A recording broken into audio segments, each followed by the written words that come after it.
thank you very much for joining me for this video. Now, I guess I should start by explaining where I've been.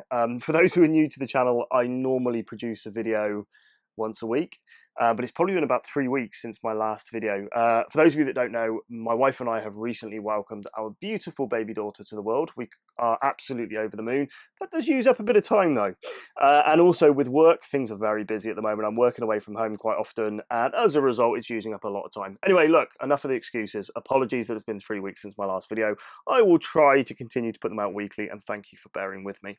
Today, we're going to be going through my personal rig and what I use on a daily basis. Yes, I've done this before, but things have changed quite a lot since the last time I did it. So I want to talk about all the different hardware that I use, and I guess how it all comes together in such a small, tight, cluttered space. If you've got any questions about anything, you'll hear me repeat it multiple times throughout the video. Make sure that you stick it in the comment section below. You know I love interacting with the community, so if I can help in any way, make sure you comment and stick it below.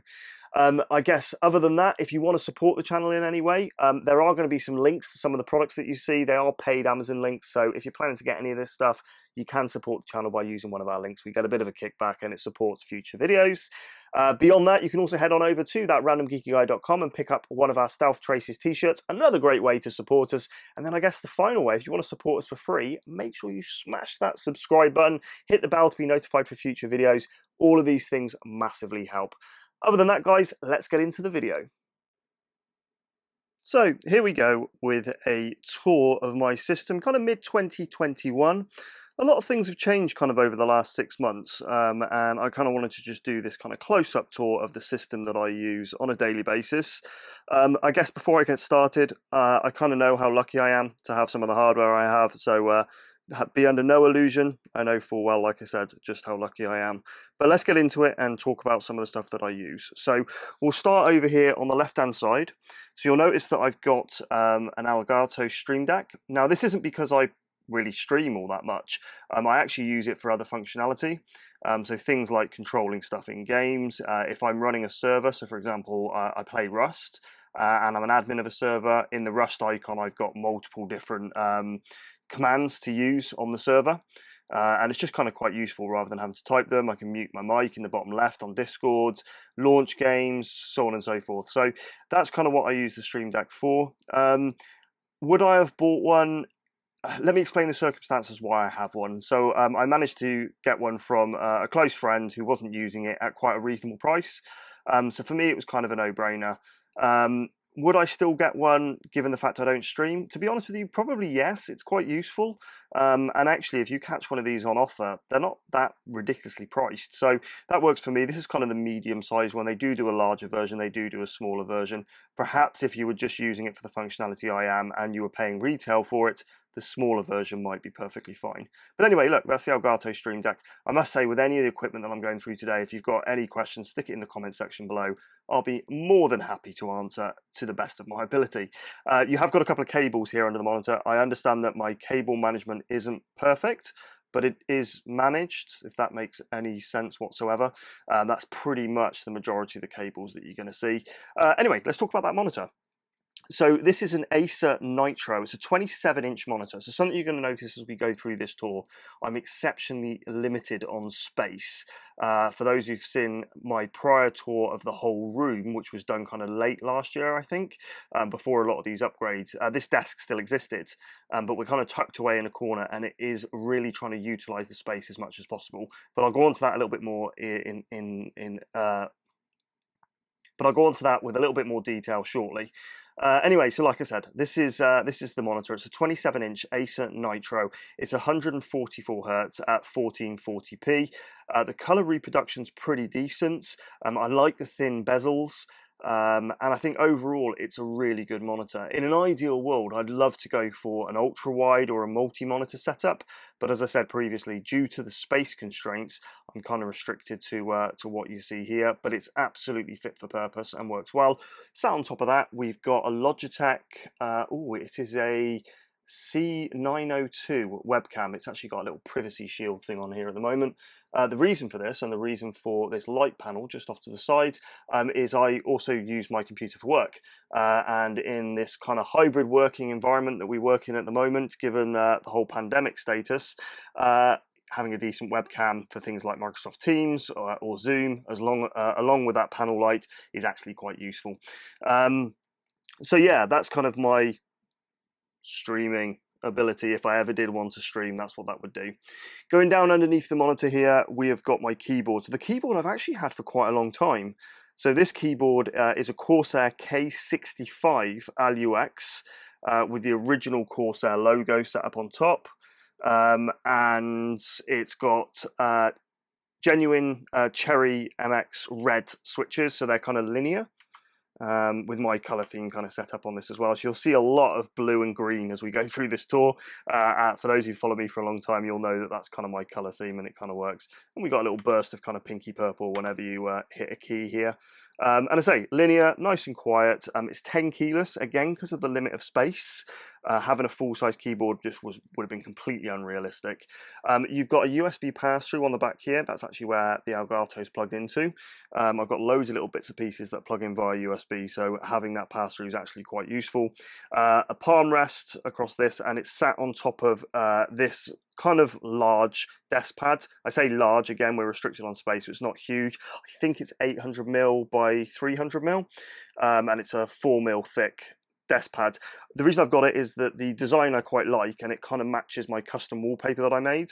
The only thing I would say about this one is this is the second one I've had. This RGB strip that's kind of sat into here. Over time, it's kind of fed from here. The LED lights that are in there, they do degrade over time. So I think the last one lasted about a year. But they are not particularly expensive. I will put a link to some of this stuff in the video description. I think this was like £12–13. It really isn't an expensive mouse mat, but it's nice. The mouse tracks well on it, so all good. Okay, so talking about the mouse, we have got a Razer Basilisk V2. Some could say it's a bit of a Logitech ripoff, but I actually really like this mouse. It's a good weight. It's very comfortable. The switches are good. The scroll wheel, you can adjust the resistance on the scroll wheel. Obviously, massively adjust things like DPI. You've got your forward and back buttons, which can also be reprogrammed in games. Altogether, I find this a really nice mouse. I've had a Death Adder Elite in the past, but I say this has kind of been the one that I've kind of stuck with, and I've had it for quite some time now. Sat behind that, we've got our Vossi Audio DAC and amp. And this is to feed these open back studio headphones, which I'll go on to shortly, and they do require additional amplification. So this works quite well with this. I'm just hoping the lighting kind of picks this up all right. So this is running off the optical output on the motherboard, and it's USB powered, hence using multiple USB ports. And yeah, it's really clean. It's nice clean audio. It's not too bright. And it's not massively expensive. It's metal. I think it looks good. It fits into the build really well. Again, I'll stick a link in the video description. To the right of that, it's kind of a recap. You've got a bit of a reflection on this, apologies, but a bit of a recap of something we've covered on a previous video. But this is our custom stats panel. We're using AIDA64 and just looking at all your basic stats. So things like temperatures, frequencies, utilization, fan speeds, that sort of stuff. So what you'll notice now, sat at idle, we're looking at kind of mid-30s on the CPU. That's sat on a 360mm AIO, and 33 degrees on the GPU, which is a Founders Edition stock GPU with no additional cooling.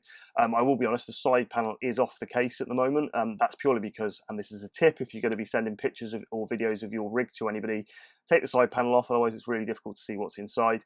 But I'll be honest with you, the fractal design case that the PC's in is great for airflow, so the temperatures would be pretty much the same with the side panel on or off. So yeah, all good there. These things, these screens, they are actually going up in price a little bit at the moment, but they're still fairly reasonable. It's a 1080p display, strangely enough, even though it's only a 5-inch display, but it works really well as that kind of stats panel. So again, I'll put a link down below in the video description.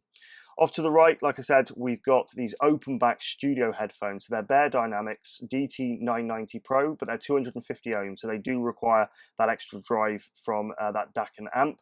These things are absolutely fantastic. And I won't be the first person to say this. When you're looking for decent audio, don't buy a gaming headset. Gaming headsets, they're normally very bassy. and they just aren't great. Get a decent pair of studio headphones. I think these will retail about £120. Again, link in the video description. Really good quality audio, and I've got a separate microphone which I will show you shortly. That's sat on an RGB headphone stand. This was purchased for me as a gift by one of my very close friends, with a bit of green lighting at the bottom there to go in with the theme as well. Let's move on to the PC. So the PC, we're going to go into a bit of detail. So let's get started. Okay, so this PC has massively changed over the past kind of 12 to 18 months. We started with a Ryzen 5 3600 CPU, and then we paired that up with, at the time, a 1660 Ti for the GPU, which, you know, part of me could say that's kind of an entry-level GPU, but I think in the current market, many people would bite my hand off for a 1660 Ti. But anyway, look, I digress from that. And we've had multiple upgrades over the last 12 to 18 months. It's kind of been a symptom of the lockdown. It's something to focus on. But let's talk about what's in here right now. So we'll start with the CPU. So we went from the Ryzen 5 3600 up to a Ryzen 9 5950X. I use this PC for video rendering. It's used as quite a substantial Plex server, and having that processor partially would be considered overkill, but it means that it really does all the tasks that I want it to do with no challenge whatsoever. It's an exceptionally incredible CPU, being cooled by that 360mm AIO that I mentioned before. It's actually from ASUS. It's an ASUS Strix LC360. Again, I've done a video on this prior to this video, but a great AIO, keeps that 5950X well under control. And yeah, you've got the little ASUS logo here, which matches quite nicely with the X570 motherboard as well, which is an ASUS Strix gaming, I think it's a gaming F motherboard. And yeah, fantastic, absolutely great. 2 M.2 slots, supports Gen 4. Yeah, a great motherboard. And then sat to the right of the cooler there, we've got 4 sticks of DDR4 RAM, total of 32 gigabytes, running at 3200 megahertz. Yeah, a great RAM kit that actually came from an earlier upgrade. In retrospect, I'd love if I had 3600 megahertz in there, but right now it's not really a necessity. The PC is doing everything I need it to do, so this is more than serving a purpose. And I think it's only CL16, so yeah, they're all good. Underneath that, we've got the GPU. Now, this isn't supposed to be a flex, and I do understand the current market, so it isn't done to frustrate you, but I have got a Founders Edition RTX 3090, which I upgraded. Well, I had the 1660 Ti. We upgraded to a 2070 Super early last year. Then we had a 3070, and then we had the opportunity to buy a 3090 at MSRP, so it was kind of a no-brainer. So we went down that route, and this should last me many, many years. One thing I will point out on the Founders Edition, a lot of people don't know this, but it actually does have some RGB. You just see it kind of hidden away in there, and you can control it with IQ, if you're using Corsair's IQ, and I think actually Armory Crate from ASUS can also control that. And the illuminated logo on here, I've actually reduced the brightness on this a little bit because it was really bright out of the box, so it was the right thing to do. I hope you'll appreciate my my GPU sag bracket as well. This thing weighs a huge amount. I think it weighs more than my daughter. But anyway, sag bracket's quite important, and it's an RGB sag bracket from EZ. Again, I'll put a link in the video description. That is actually on an RGB header on the motherboard and is controlled by Armory Crate from ASUS. So yeah, really good. I think it looks cool, but you know, that's my opinion. Just kind of drawing back to explain a few more things. Sat behind here, we've got 3 4 terabyte mechanical storage. That is for that Plex server that I mentioned before. And these slots on here are actually because this particular case from Fractal Design is really designed for a custom water loop, which will happen in the future at some point, but it's a great place to mount reservoirs, that sort of stuff. So it is ready for the future. We've actually got a load of fans in this. So you can see already on the surface, you can see 7 fans, 3 down the front, 3 at the top, and the one at the back here. So we've got the 3 at the front, which are intakes. You've got 3 exhausts here at the top, and then you've got another exhaust here at the rear, but you've actually got 2 more 140mm fans. Let's see if we can get in there to see it. There we go. 2 more 140mm fans in the bottom, drawing in cool air to run up through. It means it's slightly positive pressure, and actually this setup's working really well for me. This thing does keep cool. It does warm the room up, but that does mean the cooling in the PC is doing its job. It's getting that heat out into the room. And then final things is in terms of operating system storage, we've got an NVMe drive. So it's a Samsung 980 Pro, which is our boot drive. And then we've also got two other drives in there as well. We've got a Crucial SSD, which is our games library, and then we've also got a scratch disk for video editing, which is another NVMe drive, which is sat underneath the graphics card here on the main board. So yeah, that's the PC. Any questions, stick it below. As we move off to the right here, you'll see a Saturn V Lego rocket, but that's not why we're here today. We've also got our audio interface, so it's a Focusrite audio interface. It's one of their solo range, works really well, and it's an XLR input for our condenser microphone, which we'll go on to shortly. And then we've also got my Xbox remote, which I use with the PC, mainly for games like GTA, because it's better on a controller. Drawing out from there, just going up here, we have got our boom mic, which is a Scarlett Studio. Try and spin around so you can see it a bit better. So there we go, Scarlett Studio condenser mic, which is feeding that audio interface.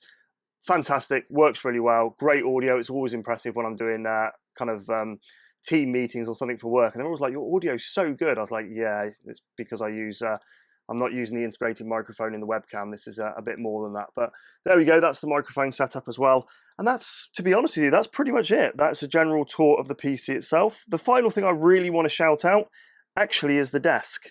It is a really tight spot that this desk is fitted into. It's a slight L shape, curved. And it was actually custom built by my father-in-law to fit this space for me so I could maximize what I could do with such a small space. So massive shout out to him. This has been exceptionally beneficial to get the very most out of this small amount of space. Any questions? Make sure you guys stick it below. Well, there we go. There's a tour of my setup. I hope it's been useful for you guys, interesting and entertaining in some way. Like I've said throughout the video, any questions, make sure you stick it in the comment section below. I love to interact with the community. If you've not subscribed, please do so and hit a bell for future videos. Thank you for sticking with me, everybody, and hopefully I'll be back in front of you in a week's time. Take care.